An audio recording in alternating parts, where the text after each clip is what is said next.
क्या आपने कभी सोचा है कि जिस अंचलाधिकारी राजस्व कर्मचारी की एक कलम से आपकी जमीन का म्यूटेशन होता है, अगर वही अधिकारी अब सरकार के खिलाफ रील बनाने लगे तो क्या होगा?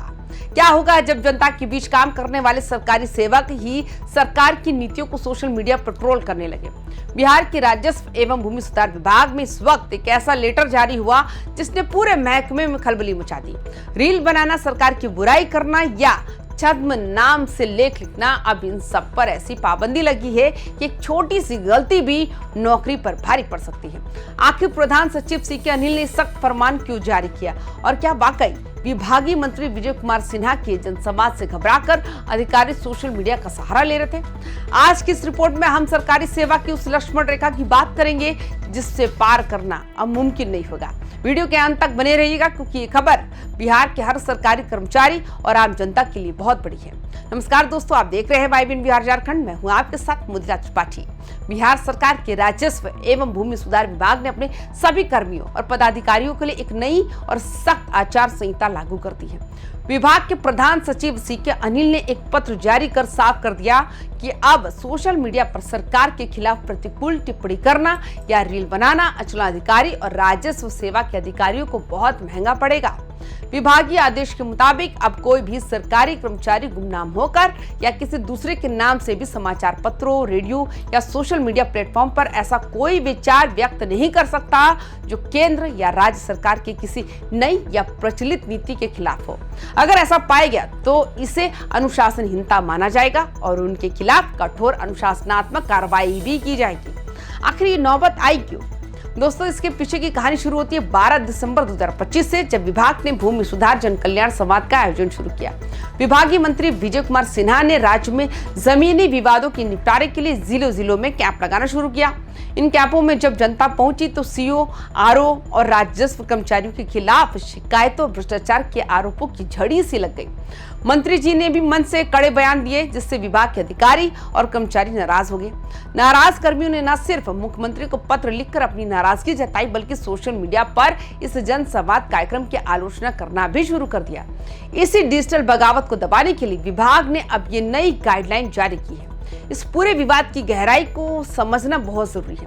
दरअसल जब मंत्री विजय कुमार सिन्हा जिलों में जनता के बीच पहुंचे तो उन्होंने कई जगह अधिकारियों को सरेआम फटकार लगाई। जनता के सामने जब सीओ और राजस्व कर्मचारियों की कार्य प्रणाली पर सवाल उठे तो अधिकारियों को लगा कि उनकी छवि धूमिल की जा रही है। इसी के जवाब में राजस्व सेवा संघ ने मोर्चा खोल दिया। अधिकारियों का तर्क है कि संसाधनों की कमी और काम के भारी दबाव के बीच उन्हें विलेन की तरफ पेश किया जा रहा है। इसी नाराजगी ने सोशल मीडिया का रूप ले लिया, जहां कर्मचारी व्यंग्यात्मक रील और पोस्ट के जरिए अपना गुस्सा निकालने लगे। अब सरकार ने इस डिजिटल बार को खत्म करने के लिए सीधे सस्पेंशन और विभागीय कार्रवाई का ब्रह्मास्त्र निकाल दिया। पत्र में साफ साफ आदेश है कि सरकारी सेवक की ओर से सरकार की किसी नीति के विरुद्ध रील बनाना या सोशल मीडिया प्लेटफॉर्म पर उसे जारी करना सख्त रूप से पाबंदी है। विभाग का मानना है कि सरकारी सेवा नियमावली के तहत अधिकारियों को अपनी गरिमा बनाए रखनी चाहिए। वैसे बिहार में ये पहली बार नहीं हुआ है। इससे पहले बिहार पुलिस मुख्यालय ने भी वर्दी में रील बनाने पर रोक लगाई थी और कई पुलिस कर्मियों पर गाज भी गिर चुकी है। लेकिन राजस्व विभाग में ये मामला इसलिए ज्यादा गंभीर है क्योंकि यहाँ के कर्मचारी अभी भी हड़ताल पर हैं और सरकार के खिलाफ मोर्चा खोले हुए हैं। प्रधान सचिव ने साफ कर दिया कि रेडियो, अखबार या किसी भी माध्यम से संबंध रखने के लिए सरकार की पूर्व मंजूरी अनिवार्य है। राजस्व विभाग से पहले बिहार पुलिस मुख्यालय ने भी ऐसा ही कड़ा रुख अपनाया था। आपने देखा होगा कि कई महिलाएं और पुलिसकर्मी थाने के अंदर या वर्दी में फिल्मी गानों पर रील बनाते थे। मुख्यालय ने इसे सर्विस रूल का उल्लंघन माना और दर्जनों पुलिसकर्मियों को लाइन हाजिर या सस्पेंड कर दिया गया। अब ठीक वही पैटर्न राजस्व विभाग में भी लागू हो रहा है। विभाग का कहना है जब एक अंचलाधिकारी या राजस्व कर्मचारी ऑफिस की कुर्सी पर बैठकर रील बनाता है तो वो सरकारी संपत्ति और समय का दुरुपयोग है। प्रधान सचिव के पत्र में साफ साफ है कि आपकी डिजिटल एक्टिविटी अब आपकी एनुअल कॉन्फिडेंशियल रिपोर्ट को भी प्रभावित कर सकती है। यानी रील बनाने का शौक अब प्रमोशन में भी रोड़ा बन सकता है। इस आदेश का एक और बड़ा असर हड़ताल पर पड़ने वाला है। राज्य भर के राजस्व कर्मचारी इस समय अपनी मांगों को लेकर आंदोलनरत है।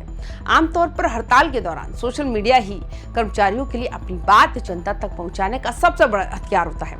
लेकिन इस नए फरमान के बाद अब कर्मचारी यूनियन के नेता भी फूंक कर कदम रख रहे हैं।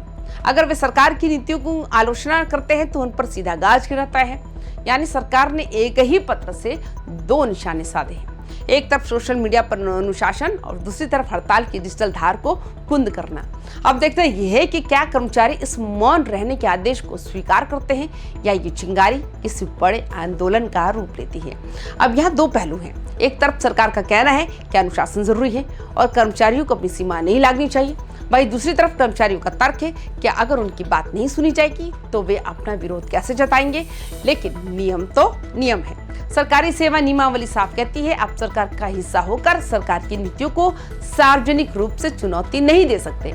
अब देखना यह होगा क्या इस पत्र के बाद सोशल मीडिया पर जारी ये जुबानी जंग थमती है या फिर कर्मचारियों को कोई नया रास्ता निकालते हैं। तो दोस्तों, क्या आपको लगता है कि सरकारी अधिकारियों और कर्मचारियों पर रील बनाने या सोशल मीडिया पर टिप्पणी करने पर लगा ये बैन सही है?